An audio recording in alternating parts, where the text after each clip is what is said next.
Olá, amigos da TVL. Começa aqui o Nossa Gente. O entrevistado do programa de hoje é o pastor Frank Graff, professor universitário, regente, músico. Enfim, tem uma história que a partir de agora você vai ficar conhecendo. O senhor é nascido na Alemanha, mas adotou o Brasil como sua pátria? Eu sou nascido na Alemanha, mas mais do que adotei o Brasil, eu sou brasileiro, porque minha mãe é brasileira. Minha mãe foi estudar música, fez bolsa na Alemanha, casou na Alemanha, teve que enfrentar a guerra, ficou viúva depois de 10 dias. Eu sou um filho da lua de mel. Nasci em 43, no meio de um bombardeio americano, na cidade de Halberstadt. E vim para o Brasil e aos 18 anos me perguntaram se eu queria ser, o que eu queria ser. Aí, lógico, eu queria ser brasileiro. Então, eu sempre brinco com os meus amigos e digo, vocês não puderam escolher a pátria Brasil. Eu fui perguntado e eu escolhi o Brasil conscientemente. Bom, foi uma opção, então, deixar a Alemanha para morar no Brasil? Foi uma opção da minha mãe, porque minha mãe é brasileira, ela, depois dessas desgraças todas, queria voltar para o Brasil, para essa pátria amada que ela sempre viu como a pátria. Então, o senhor é filho de mãe brasileira, pai alemão? Filho de mãe brasileira e pai alemão, com direito a ser brasileiro por opção, o que me dá o direito de ser presidente da República, caso eu tivesse ainda interesse para tal. Agora, já no começo, desde a sua chegada ao mundo, tentaram caçar o senhor, então? Com certeza, tentaram caçar a mim, porque nasci numa noite de bombardeio.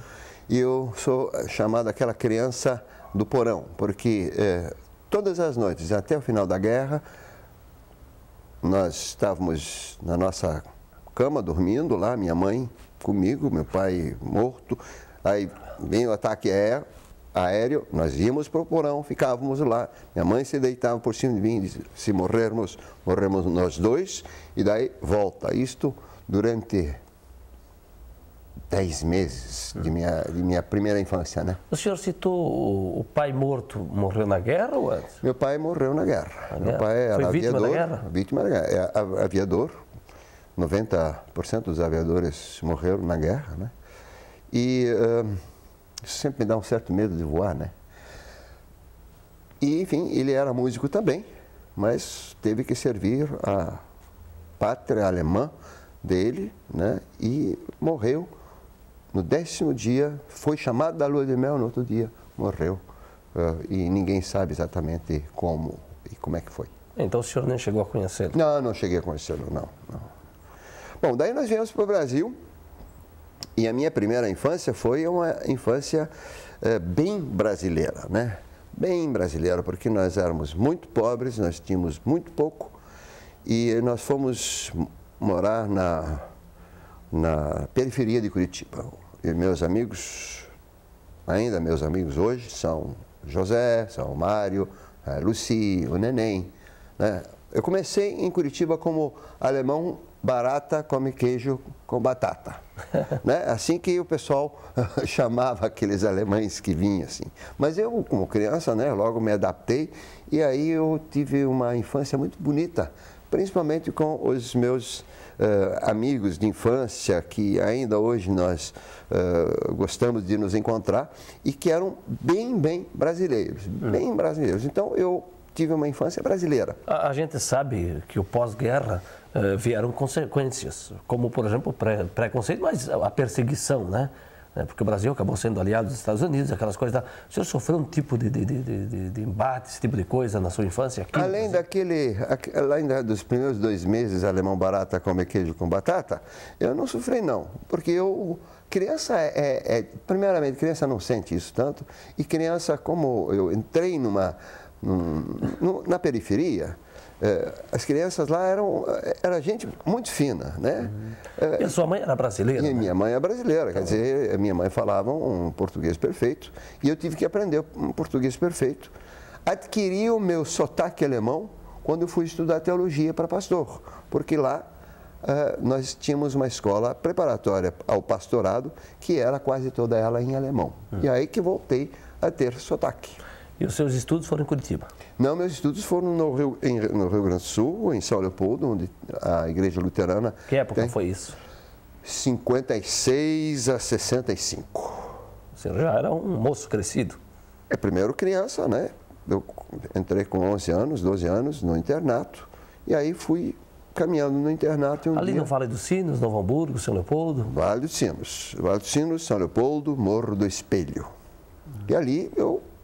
E ali é curioso, né? Uma predominantemente descendente. Agora mudou como Blumenau, mas para a época devia ser geralmente de origem alemã, né? Eu não posso dizer porque eu não tinha contato nenhum com a cidade de São Leopoldo, porque eu estava no interno. E o interno é assim, quando o interno é bonzinho, né? Ele pode sair quarta-feiras. Como eu não era muito bonzinho, eu tinha que serrar madeira quarta-feira. Então, eu sou, inclusive, um grande serrador de madeira. Né? Então, eu conheci muito pouco essa redondeza. Lógico, nós fazíamos viagem de teatro, etc. Era teatro alemão, nós íamos falando alemão.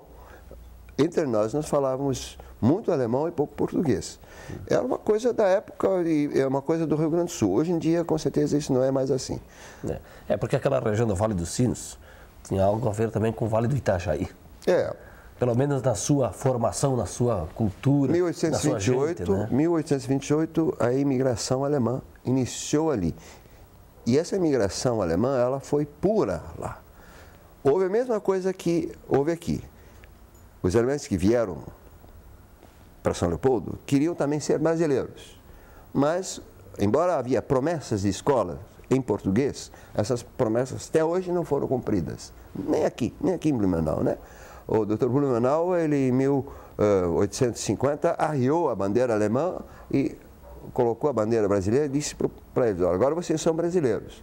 E aí eles esperaram por escolas, porque aí você se torna mesmo brasileiro com a escola, e nunca foi obedecido. Por causa disso, nós temos essa tradição alemã e essa tradição italiana aqui também, porque com os italianos aconteceu a mesma coisa. Pois é, mas o alemão, ele tinha uma, não sei se o senhor pode me dizer isso, uma preferência, digamos assim, para os estudos. O italiano era mais para o trabalho.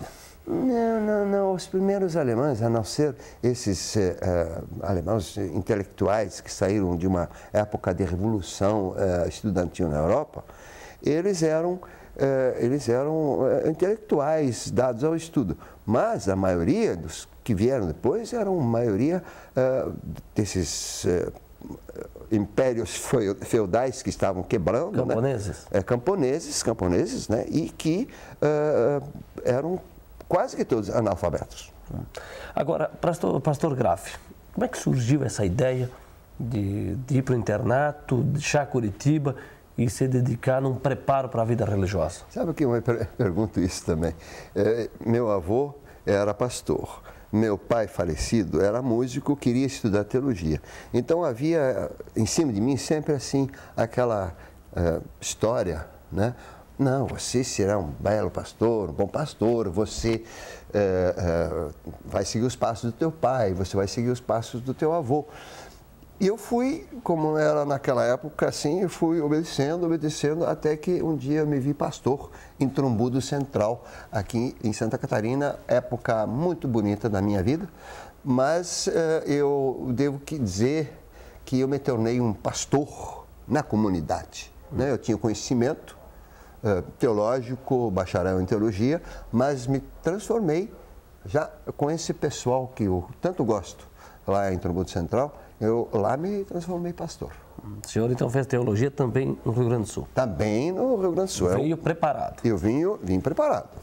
Com grego e hebraico, latim, que não me serviu para nada, né? Mas, pelo menos, dentro da educação, preparado. E quando o senhor soube que viria para Santa Catarina, ali para a região do Alto Vale, como é que foi a reação dessa notícia? Olha, Ou foi uma opção sua? Não, a gente era mandado, né? Então, os que se formavam, eles eram mandados, e eu fui mandado para Trombudo Central. Saí de Curitiba, a estrada ficou cada vez mais fininha, de repente acabou e era Trombudo Central.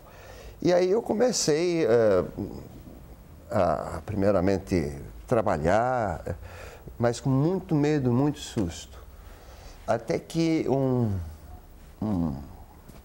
uma senhora que estava morrendo, eu nunca tinha visto isso, ela olhou para mim com tanta ênfase, ela tinha câncer de rosto, eu dei a Santa Ceia para ela. E aí, de repente, eu vi que este trabalho e serviço pastoral é uma coisa importante, importante. E isto, eu me ajoelhei na igreja, pedi por essa mulher, e aconteceram algumas coisas meio milagrosas para mim, e de repente eu me vi como um pastor pleno, digamos assim. Bom, a vida de pastor, esse foi um episódio, ela teve sequência. O senhor, quanto tempo o senhor é pastor? Fiquei em Trombudo Central até 1972, porque eu ganhei uma bolsa para estudar música com a minha mãe, uma bolsa para estudar na mesma escola que minha mãe estudou música, para eu estudar música, porque a igreja queria que houvesse um responsável pela música luterana. E como eu sempre tinha já demonstrado meu interesse, e como eu era talvez a única opção, eu aceitei. Aí, já casado com a filha, fomos para a Alemanha, como se diz assim, vendemos tudo que tínhamos e fomos para a Alemanha, para aquela mesma escola lá, onde então eu tive que estudar regência, botar os meus conhecimentos musicais em ordem, tive que estudar órgão, com o qual eu não me dei muito bem, tive principalmente trabalhar com coral e orquestra. E isto veio agora ao meu encontro nessa época que eu tenho 2 orquestras e tenho um conjunto vocal, tenho um conjunto de cordas. Então é uma coisa que hoje em dia mesmo eu estou colhendo esses frutos plantados ali. Muito tempo de estudos na música lá na Alemanha? Olha, pelo menos 12 horas por dia, né? 2 anos, porque eu tinha que, primeiro, aprender toda a linguagem alemã da música, que eu conhecia aqui em português, porque dó não é dó, dó é C, né? Dó sustenido é cis, etc. Essas coisas eu tive que aprender. Eu era um bom pianista, mas não tinha estudado órgão, já estava com 30 anos, e você precisa usar a pedaleira, tem que usar os pés. E até que isto se cria aí um costume que você está mais ou menos solto, isso leva seu tempo. Mas na regência eu fui muito bem. E daí vim para Blumenau, porque a igreja disse que vamos fazer o centro de música aqui em Blumenau. E aí estou eu, agora já aposentado, fui professor da FURB já a partir de 77, como uma pessoa assim que fazendo música para a igreja, mas lecionando música para a educação artística, essas coisas. Uma tendência para a música clássica. Olha, é muito difícil dizer uma tendência para a música clássica. Eu fui educado na música clássica, eu fui educado com os 3 grandes Bs, já do berço, Bach, Beethoven e Brahms.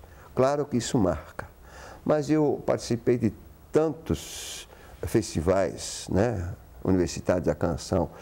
Eu tenho 2 filhas, uma gosta muito de música sertaneja e música clássica, outra gosta de música rock e música clássica, que aqui em casa sempre se escutou tudo. Então eu tenho o maior respeito por música quando é feito com qualidade. Existe gente na música clássica que faz coisas ruins.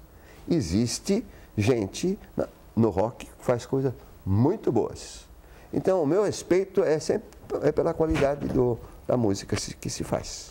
Ok. Pastor Frank Graff é o nosso entrevistado no programa Nossa Gente. Nós vamos ao intervalo. Na sequência, vamos conhecer mais deste gosto pela música, do professor e do pastor Graff, suas atividades aqui no Brasil, essencialmente em Blumenau. Até daqui a pouco.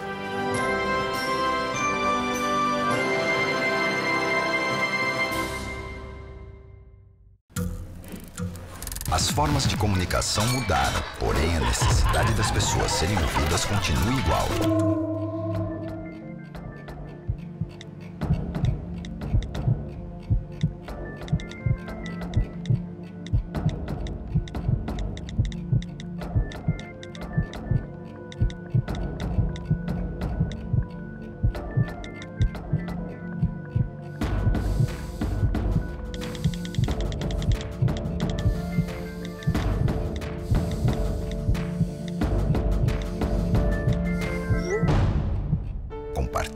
CVV aquilo que você não divide com ninguém. Valorizar a vida, é isso que o CVV faz. Ligue 141 ou acesse cvv.org.br e receba apoio emocional.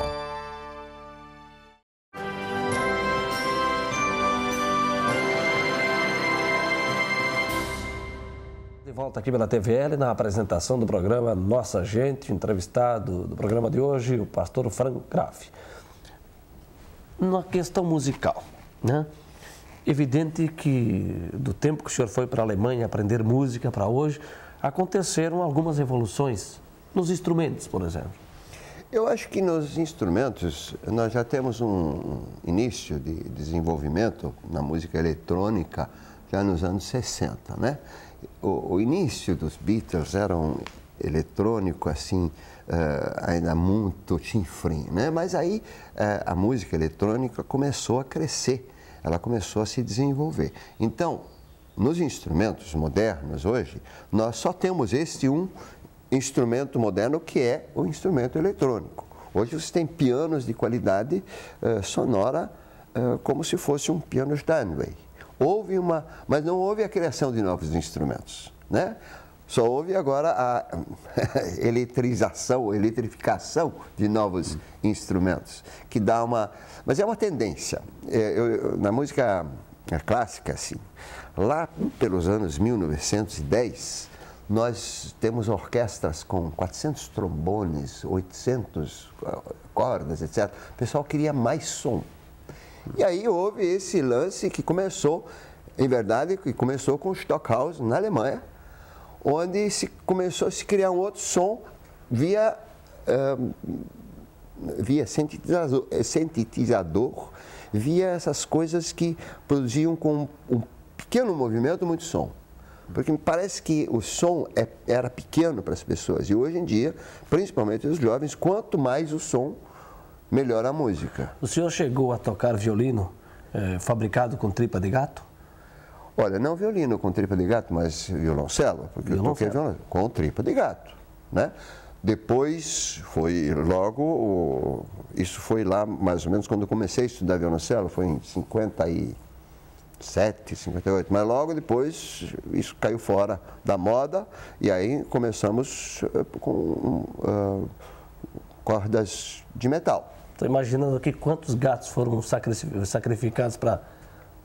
Eu acho que o gato já era criado assim, né? Ele era só corda. Agora, imaginamos, né, o processo do uso da tripa do gato até se fazer a corda, né, do violoncelo. Existe alguma coisa estranha, né? Nesse sentido. É impressionante. E curioso também ao mesmo tempo. E aí menos parece ofensivo o uso daí natural da crina do cavalo, né? Bom, esta ainda é usada hoje, né? Você não tem arco de violoncelo, ou contrabaixo, ou violino, que não seja feito de crina de cavalo. Porque a crina é especial, ela tem pequenas reentrâncias que, junto com o breu, fazem com que a corda entre com mais facilidade e vibração. Ainda não existe, o plástico não entrou nessa área ainda. Então ainda temos, por causa disso que um arco é tão caro, muitas vezes o arco é mais caro que o próprio violino. Porque ali você tem crina de cavalo que tem que vir da Europa, porque só são certos cavalos que têm isso e tal e tal. É determinada espécie. Possivelmente de determinada espécie. Eu já vi arco com crina preta, já vi arco com crina marrom, mas o mais que se usa é o arco com crina branca. Bom, algum outro instrumento em que se utiliza ou se utilizava algo da matéria-prima provinda de animais? Bom, hoje ainda, eu não sei até onde que se faz isso, mas os tímpanos e a percussão usa ainda pele de animal. Né? Existem instrumentos aqui que são pele. Por exemplo, um agogô ou uma coisa assim, é bom, precisa de crina animal. Crina não, couro, pele animal. A gente chama de couro, inclusive, né? A cobertura de um tímpano. Hoje já tem muito plástico, mas por causa da afinação também, porque a pele animal com umidade ela cede muito rápido. Então, Mas existem instrumentos ainda com pele de animal, com certeza. Pastor Graff, e a sua orquestra? As minhas orquestras. Porque é mais de uma, né? A Orquestra São Bento do Sul e a Orquestra da FURB. A Orquestra da FURB, ela deu um salto qualitativo muito grande. Nós demos agora, uma semana atrás, um concerto no Teatro Carlos Gomes, que foi muito bom. Fizemos música de gente grande e o que sempre me alegra o coração, que a maioria são estudantes ou ex-estudantes. Nós não temos as estrelas de Curitiba, não buscamos ninguém. Nós fazemos músicas com os nossos alunos, o que é um laboratório para os alunos e, por outro lado, faz com que eles estudem mesmo, porque quando você tem um concerto pela frente, é a tua responsabilidade tocar certo isso. O maestro não pode fazer nada. Se o músico é ruim, o maestro não pode fazer milagres. A sua função, o senhor é regente? Eu sou o regente, nesse caso chamado maestro, e um dos meus amigos, Dr. Hans Bros, disse, quando o senhor está lá na frente, o senhor parece um pai, que os filhos ficam tudo olhando assim, de olho meio arregalado, o que ele vai dizer, será que ele não me esqueceu aqui? Então, porque eu tenho que dar a entrada para, né, entra ali, né, tá? Porque temos todas as naipes. É uma orquestra completa, com todos os sopros, e todos querem acertar e todo mundo quer a sua entrada. Então, meu trabalho é esse, condução. Mas já passamos um pouco disso, já deu para eu, pessoalmente, fazer música. Sentir em fazer música não ser apenas um batedor de ritmo e um cara que dá a entrada. Eu percebo também, eu acho que o telespectador percebe o mesmo, quanto a sua paixão, essa dedicação pela música. Esse sentimento, ele é o mesmo na sala de aula como professor? Ah, com certeza, com certeza. Eu, como professor, Também de música? Sabe, a minha maneira de música também, a minha maneira de educar, ela tem dentro da filosofia da educação uma maneira bem palpável, bem clara.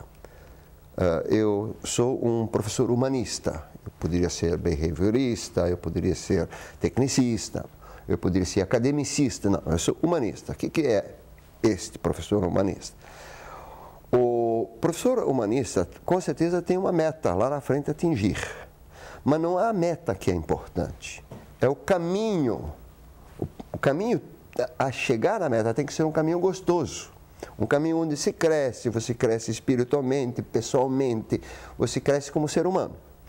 E eu adotei esse sistema, escrevi inclusive um trabalho sobre isso, eu adotei este sistema para lecionar. E eu acho que se você me pergunta com os meus alunos, você vai escutar isso. Ele queria que o nosso caminho fosse prazeroso.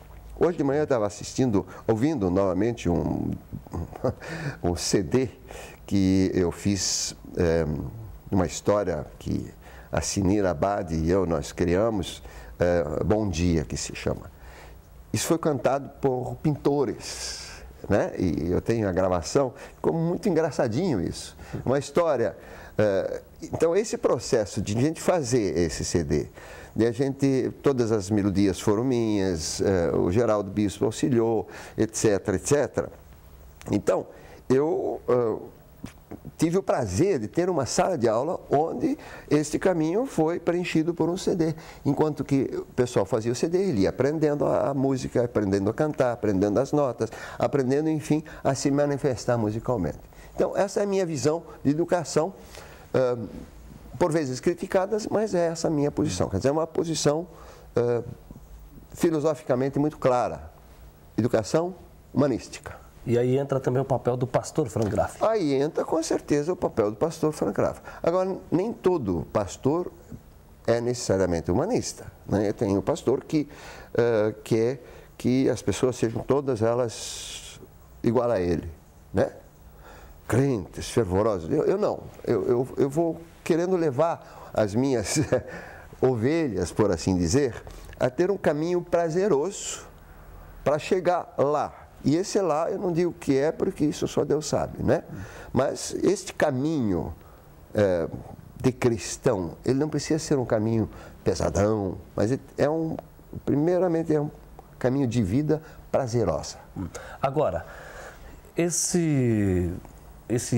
opção, né, de ser pastor, de ser músico, né, de ser professor, o rádio na sua vida, ele entra para ampliar esse projeto e buscar a divulgação de uma aproximação com a comunidade, ou é também algo que está na sua pessoa, que faz parte, digamos assim, do amor como a profissão de pastor? Enfim? Eu sei. Eu vou lhe dizer como é que o rádio entrou em minha vida. Quando eu estive no poder público, eu, por uma série de motivos, não consegui me segurar no poder público. Nós perdemos a eleição e, de repente, eu estava desempregado. E aí, um amigo meu me convidou para fazer um programa na rádio, onde eu ia ganhar, naquela época, acho que R$200. Como eu estava desempregado, não tinha nada, tinha as aulas na FURB que me davam, eu também não, eu tinha deixado muitas aulas da FURB, talvez 500, eu ganhava R$400 ou coisa assim, então mais 200 já era um pouquinho mais. Então eu tive que, depois do poder público, juntar os cacos de minha vida para fazer novamente uma vida e pôr comida na mesa. Então a rádio começou pela necessidade de pôr comida em cima da mesa. E aí eu fui desenvolvendo, né? O senhor foi secretário de turismo no começo da década de 90 no governo? Sim, com o governo Kleinobing. Do Pedro, Wilson, né? Wilson Pedro Kleinobing. Saudoso Kleinobing. Saudoso. Quanto tempo o senhor foi secretário de turismo? Eu fui secretário de turismo durante 2 anos. Não gostou dessa experiência? Olha, a experiência é prazerosa, mas todo cargo, posso dizer isso aqui, bom e alto som. Todo cargo comissionado é um cargo onde você o tempo todo tem medo de perder esse teu emprego. O eleito não perde, agora o comissionado perde. E hoje, revendo isto, eu nunca mais iria aceitar um cargo assim, porque é muito perigoso ser cargo comissionado. Se você não tem, como eu não tinha, se você não tem uma saída, é complicado. É complicado. O senhor precisou recuperar depois. Aí eu tive que recuperar. Daí eu ganhei em outubro, em agosto desse ano, quando eu saí, eu ganhei a proposta de reger a orquestra da FURB, de São Bento do Sul, que já era um dinheirinho a mais. Aí na FURB eu consegui dar algumas aulinhas a mais. E em 99 eu fui convidado para reger a orquestra da FURB, então eu pude novamente juntar os cacos da minha vida. Eu posso dizer que a política botou minha vida, embora que foi uma época boa, botou a minha vida em frangalhos. E agora, profissionalmente, como secretário de turismo, algo a ver com o que o senhor desempenhou lá ou o pastor não tinha nada a ver com o turismo? Olha, eu assumi o turismo numa situação meio dramática da própria secretaria. E eu tinha já visitado antes uma porção de pequenos agrupamentos, as andorinhas e outros grupos por aí, tal e tal, que ganhavam um dinheiro muito bom em cima da Oktoberfest. Eu sempre fui um fã da Oktoberfest. Por quê? Porque ela dá o 13º, 14º, 15º, 17º salário para essas pessoas. E muitas vezes a sustentação de vida dessas pessoas. Então, eu, como pastor que gosto de pessoas, eu gosto das pessoas, eu achei que seria um bom momento de fazer um trabalho desse. Foi uma experiência de 4 anos o poder público, né? Eu não sei se ia repetir novamente, com certeza não. Mas, olhando para o pastor e o secretário de turismo, né? O secretário de turismo tem em sua mão a dar a possibilidade de emprego a 1 milhar de pessoas que estão lutando terrivelmente para sobreviver nesse Brasil tão complicado. O senhor tem ido à Alemanha ultimamente? A última vez que eu fui para a Alemanha, aí se viu o secretário de turismo, foi na época do turismo, né? Aí eu fui tratar as bandas lá, Então, como eu era um humilde pastor, eu dormi no chão da casa da minha irmã, eu dormi em casa de parentes, etc, etc, etc, para não onerar a secretaria. E a última vez que o senhor foi para a Alemanha foi nessa época? Foi nessa época. Então faz tempo. Eu ia lhe perguntar se o senhor estava a par do país da Copa. Olha, o alemão é fanático por futebol, né? E o alemão tem um carinho todo especial pelo Brasil. Eu tenho amigos alemães na Alemanha que torcem para o Brasil e não para a Alemanha. Alemães? Sim, um grande maestro. O senhor que nasceu lá e é brasileiro por opção, vai torcer para quem nessa Copa? Ora, para o Brasil. Só para o Brasil, unicamente para o Brasil. Com certeza. Pois é. Agora, bom, por tudo que o senhor conhece do povo alemão, a Alemanha está preparada, vai sediar uma Copa com estrutura? O que o senhor imagina? Ela está preparada, ela está, inclusive, analisando muito bem o seu comportamento, porque, por vezes, o alemão pode ser arrogante e isso pode machucar os visitantes. Eles estão querendo fazer a Copa dos Amigos. Isto é uma novidade dentro das Copas. Não se encontram apenas rivais, mas se encontram amigos. Eu acho que esta Copa vai ser a Copa da Amizade. Pastor Graff, o que nós não falamos aqui? Eu sei que para contar a sua vida, meia hora é pouco. Qual é a mensagem que o senhor diria aos seus fiéis, aqueles que o senhor ensina música, seus ouvintes de rádio? Olha, eu posso dizer para eles, me queiram bem e me desculpem se eu errei. Eu tentei, pelo menos, fazer as coisas, né? Muitas vezes se erra, mas com todo carinho eu tentei dar o melhor de mim em todas as coisas e espero que eu possa ter ajudado. Nas épocas difíceis de minha vida, eu recebi muito auxílio dessas pessoas que talvez nos escutam agora ou nos veem agora. A eles, meu muito obrigado. Espero que eu tenha colaborado um pouquinho para que a sua vida pudesse ter sido humanisticamente vista assim, de um caminho gostoso de vida. Pastor Graff, foi um prazer tê-lo aqui no programa. Todo meu. Tudo bom. Frank Graff, pastor, músico, professor, homem da comunicação. Foi o nosso entrevistado no programa Nossa Gente. A todos, um grande abraço.